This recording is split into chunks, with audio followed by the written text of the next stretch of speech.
سلام بچه‌ها، چطورید؟ امیدوارم که هر روزتون بهتر از دیروزتون باشه. من مستر انکی هستم و اومدیم با 3 اتاق مخفی توی ماینکرافت. پس بزنید بریم سراغ ویدیو. Let's go.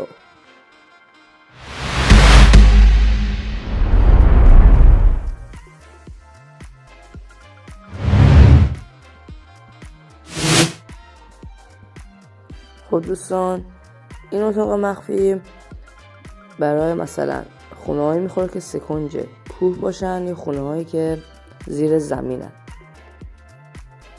و کافیه که 2 بلاک بشنید، یه بلاک اضافه کنید و استیکی پیستون رو قرار بدید و میز کارتون رو بچسبونید تا استیکی پیستون. اینجا کار ما تموم میشه و میریم سراغ اینجا. بازم 2 بلاک میکنید، بلاک قرار میدید و نوبت سیم کشیشه که اول آب قرار میدید تا این روشن بشه. اصلا روشن نشد یه بلاک بذاریم. خب روشن میشه و باید بچسبونیمش به استیکی پیستون.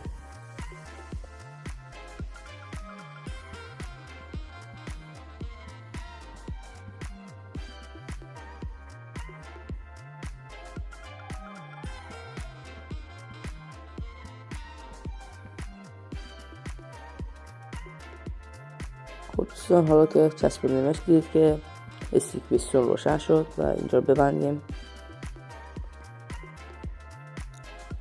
دوستان، این بود از این اتاق مخفی. دیدید که الان اگه من آبو بردارم از توش به راحتی میتونم برم توی اتاقم و چیزایی که مخفی کردم رو در اونجا قرار بدم و برای بیرون اومدنش هم فقط کافیه که یه دونه نردبون بذارید و بیرون بیاید و اگر یه سطح آبم توش بذارید بسته میشه و ابدا کسی متوجه این موضوع بشه. حالا بریم یه نمای کلی از سیم کشی سازم بهتون نشون بدم تا بریم سراغ اتاق مخفی بعدی. خب بچه، اتاق مخفی بعدی از جز راحت ترین اتاق مخفی هاه که فقط کافیه توی اتاقی که دارید چند تا بلاک بکنید. این اتاق مخفی هم برای به درد خونه های زیرزمینی و اونایی که سکنج کوه ها هستن میخوره که با گذاشتن این نرده ها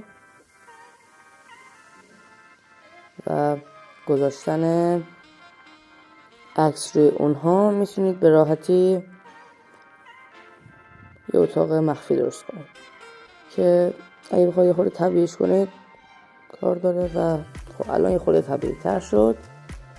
راحت هر وقتی خواستید میتونید برید توش وسایلتون دایموند یا امرالد یا هر چیز دیگه تون رو بگیرید و اگر هم توش هستید میخواید کسی متوجه نشه و نیاد میتونید اینا رو ببندید تا کسی نتونه بیاد داخل.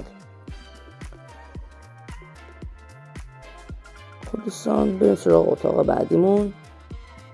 این اتاق فرض کنید که اگه این خونتون باشه، خونتون مثلا لب دریا باشه، به راحتی با رفتن زیر آب و کندن یک نقطه زیر آب و گذاشتن در و طوری که هوا اونجا باشه میتونید یه اتاق مخفی درست کنید و ابدا کسی متوجه این موضوع بشه. اگر متوجه بشه نمیتونه جاشو پیدا کنه. چرا؟ چون کف دریا ممکنه آدم گم بشه و فقط کسی که اون جا رو ساخته متوجه این موضوع میشه و میتونید بر خودتون علامت گذاری کنید و متوجه بشید.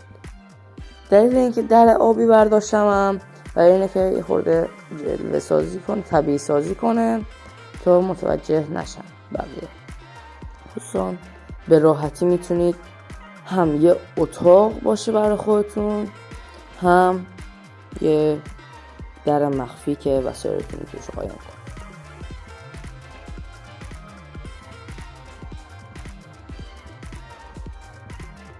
به راحتی هم میتونید برید تو خونتون. دوستان مرسی که تا آخر ویدیو دیدید. لایک و ساب یادتون نره و اگه نظری دارید حتما توی کامنت ها بگید تا من بسازمش و بقیه هم از اون استفاده کنن. مرسی که تا آخر ویدیو دیدید. توی ویدیوی دیگه خداحافظ.